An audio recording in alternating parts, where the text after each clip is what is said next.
Good morning बच्चों। आज हिंदी की कक्षा में आप सबका स्वागत है।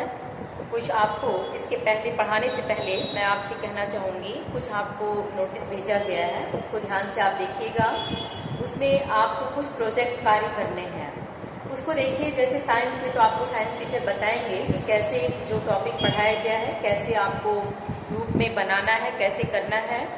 और हिंदी में मैं आपको गद्य में पढ़ाई हूँ, भारतवर्ष उन्नति कैसे हो सकती है। तो इस पाठ से संबंधित सिर्फ आपको ये इसमें समझाना है कि लेखक ने भारतवर्ष की उन्नति के लिए क्या क्या सुझाव दिया है। जरा इस चीज़ को समझा करके आपको बताना है। मैं उम्मीद करूँगी कि ज़रूर बच्चे एक्टिव होंगे और बना करके ग्रुप में भेजेंगे। या ज़रूरी नहीं है कि आप इसी को बताइए, कोई वीर रस की कविता ले लीजिए और उस कविता की प्रस्तुति किस तरह से आप कर सकती हैं अगर अच्छे तरीके से, तो उसको भी आप कर के ग्रुप में भेजिए। या वर्तमान जो चल रहा है आपका, अभी कोरोना जैसी महामारी चली, इस कोरोना महामारी का हमारे समाज पे क्या प्रभाव पड़ा, हमारे जीवन पे, हमारी अर्थव्यवस्था पे क्या प्रभाव पड़ा, इससे संबंधित यदि कोई कविता आप लिखना चाहें तो उस कविता को भी लिख करके आप ग्रुप में भेज सकती हैं। और ये सारी चीज़ें जो आप लिख करके भेजेंगी बेटा, ये आपका जो प्रैक्टिकल का नंबर दिया जाता है उसमें सब चीज़ें मायने रखता है। तो आप थोड़ा सा एक्टिव होइए, जागरूक होइए, क्योंकि इस तरह से चुपचाप बैठे रहने से तो मस्तिष्क का आपके विकास नहीं होगा। तो थोड़ा सा जागरूक होने के लिए आपको थोड़ा ये सारा चीज़ कराया जा रहा है, आप एक्टिव होके करिए। तो अभी हम लोग हिंदी की कक्षा में पढ़ रहे थे अलंकार। इस अलंकार में हम लोग क्या पढ़े थे? अनुप्रास अलंकार। कल आज हम लोग पढ़ेंगे आपका ये यमक अलंकार। यमक अलंकार की क्या परिभाषा है? जहां एक ही शब्द दो बार, जहां एक ही शब्द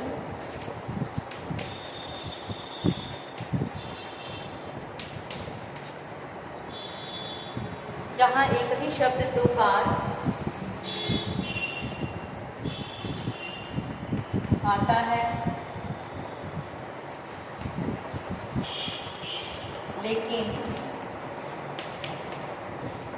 दोनों का अर्थ अलग होता है,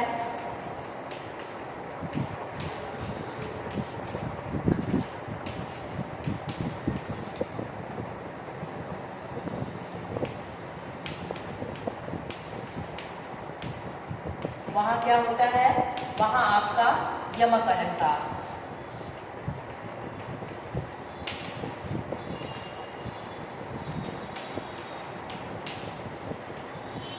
ये आपकी परिभाषा हो गई। ये आपकी परिभाषा किसकी है? यमक अलंकार की। जहां एक ही शब्द दो बार आता है लेकिन दोनों का अर्थ अलग अलग होता है, वहां क्या होगा? यमक अलंकार। सामान्य रूप से इसकी परिभाषा आपको लिख देनी है। इसी परिभाषा पे आपको 1 नंबर मिल जाएगा। अब इसका उदाहरण हमको देखना है, उदाहरण के द्वारा इसको हम समझेंगे। एक साधारण सा उदाहरण हम लिख रहे हैं आपके सामने, जैसे उद्धव जोग जोग हम नानी। देखिए ये उदाहरण क्या है? उद्धव जोग जोग हम नानी। आपको अगर दूसरा उदाहरण याद रहे तो आप दूसरा भी लिख सकती हैं। अब इस परिभाषा में कहा गया है कि एक ही शब्द दो बार आता है और दोनों का अर्थ क्या होता है? अलग अलग। वहां क्या होता है? यमक अलंकार। तो अब यहाँ देखिए, इस वाक्य में एक ही शब्द जोग है, ये 2 बार आया है। ये जोग शब्द 2 बार आया है और इन दोनों जोग का अर्थ अलग अलग है। तो इसका स्पष्टीकरण आप कर देंगी। स्पष्टीकरण करते हुए आप स्पष्ट करेंगी कि एक जोग का अर्थ क्या है? योग्यता। और एक जोग का अर्थ योग साधना। अब ये देखिए, जब उद्धव गोपियों को निराकार ब्रह्म का संदेश देने आते हैं तो गोपियां उस निराकार ब्रह्म के संदेश को स्वीकार करना नहीं चाहती हैं। तो ये बात गोपियां किससे कहती हैं? उद्धव से कहती हैं कि उद्धव जोग जोग हम नाही, हे उद्धव तुम अपनी निराकार ब्रह्म की बातें किसी और को समझाना, क्योंकि हम जोग की बातें सीखने के योग्य नहीं हैं। तो जोग माने एक योग का योग साधना ही पहला होगा।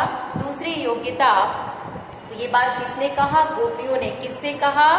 उद्धव से कहा, जब उद्धव उन्हें निराकार ब्रह्म का संदेश दे रहे होते हैं। ये आपका हो गया यमक अलंकार का परिभाषा और ये हो गया उदाहरण। ठीक है, मुझे लगता है आप जरूर समझ गई होंगी। अब दूसरा, मान लीजिए अगर ये उदाहरण आपको न लिखना हो, आप दूसरा उदाहरण लिखना चाहें तो आप दूसरा भी लिख सकती हैं।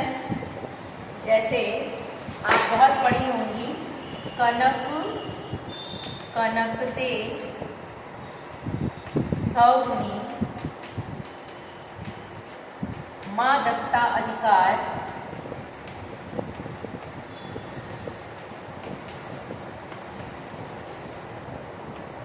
या खाए गौराए जग,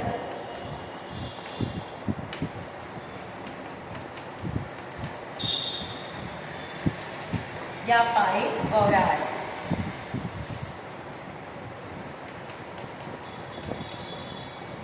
अब इसमें देखिए, इसमें आपका कनक शब्द 2 बार आया है। ठीक है, लेकिन इन दोनों कनक का अर्थ अलग अलग है। एक कनक का अर्थ सोना है और दूसरे कनक का अर्थ धतुरा से है। जैसे आप देखती होंगी, किसी दरिद्र व्यक्ति को अचानक बहुत ज़्यादा सोना मिल जाता है तो वो अचानक बौखला जाता है, पागलों सी उसकी स्थिति हो जाती है। ठीक उसी प्रकार से कनक माने धतुरा, जो एक मादक पदार्थ होता है, उस मादक पदार्थ का सेवन कर लेने से व्यक्ति पागल जैसा व्यवहार करने लगता है। अगर मान लीजिए इसी तरह से 2 शब्द एक ही साथ आता है और दोनों का अर्थ एक ही होता है, वहाँ पुनरुक्ति प्रकाश अलंकार होता है। ध्यान दीजिएगा, अगर ये दोनों का अर्थ एक ही होता तो यहाँ ये पुनरुक्ति प्रकाश, ये आपका पुनरुक्ति प्रकाश अलंकार होता। ठीक है, लेकिन यहाँ पे सॉरी दिखाई नहीं दे रहा है, मैं इसको ऊपर लिख दे रही हूँ।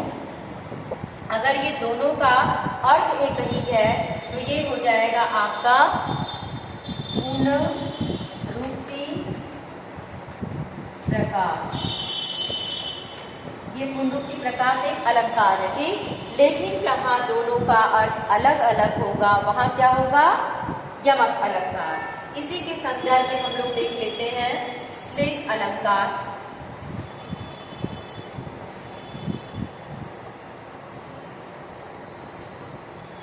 श्लेष में देखिए क्या है, जहां एक ही शब्द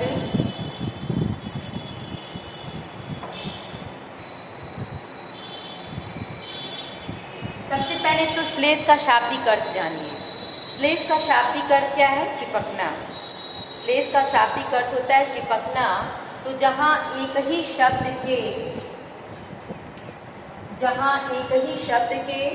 2 या 2 से अधिक अर्थ निकलते हैं,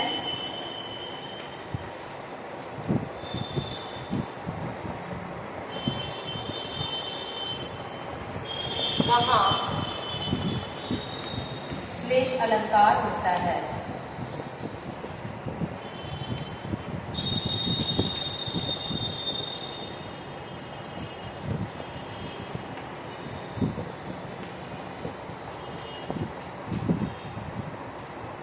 ये क्या है? श्लेष अलंकार की परिभाषा ध्यान दीजिएगा। जहाँ एक ही शब्द के 2 या 2 से अधिक अर्थ निकलते हैं, वहाँ श्लेष अलंकार होता है। श्लेष का शाब्दिक अर्थ क्या है? चिपकना। ठीक, अब देखिए इसको उदाहरण के द्वारा हम समझेंगे।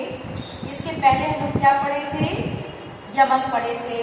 तो यमक में क्या था कि जहाँ एक ही शब्द 2 बार आता है, दोनों का अर्थ अलग होता है।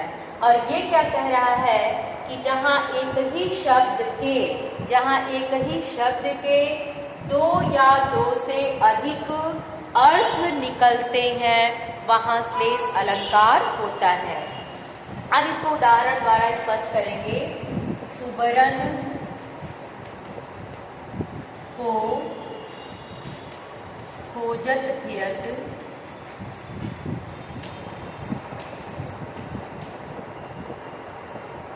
कवि व्यभिचारी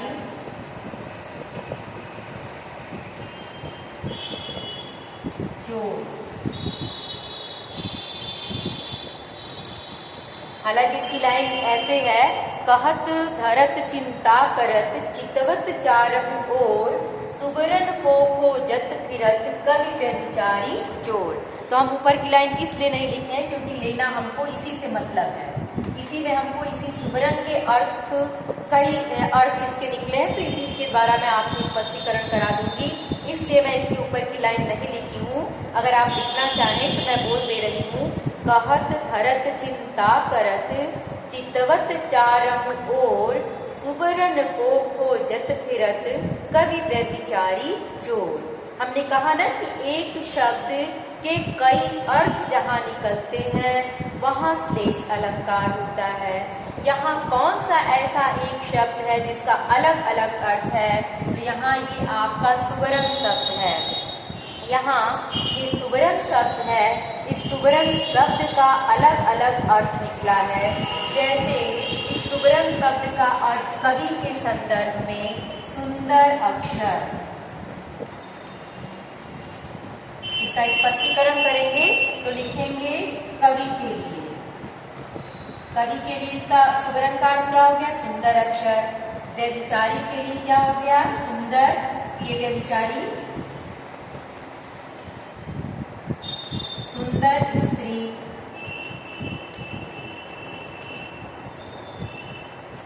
चोर के लिए क्या हो गया? सोना। चोर के लिए सुबरन का अर्थ क्या हो गया? सोना। तो अब इस तरह से मुझे लगता है आप समझ गई होंगी कि एक सुबरन के तीन अर्थ हैं। तो ये श्लेष अलंकार हो गया। कवि के लिए सुंदर अक्षर, व्यभिचारी के लिए सुंदर स्त्री, चोर के लिए सोना।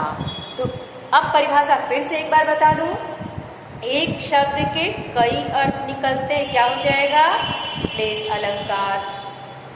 अब दूसरा एक और उदाहरण आपको मैं समझा देती हूँ, देख लीजिए, जो आपको आसान लगे वो आप लिख लीजिएगा।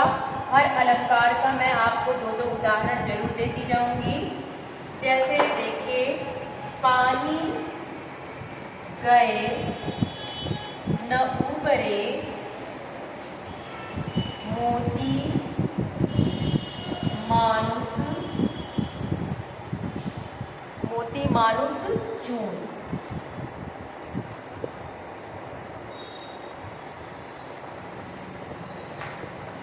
अब यहाँ देखिए, पानी गए न उबरे मोती मानुष चून। पानी एक शब्द है, ये पानी आपका एक शब्द है। इसके तीन अर्थ हैं।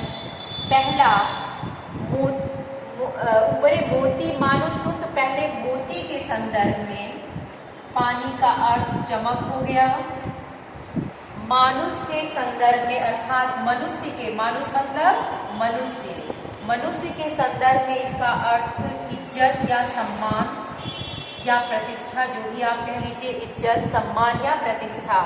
चून, चून मतलब चूना, चूना के संदर्भ में इसका मतलब हो गया जल।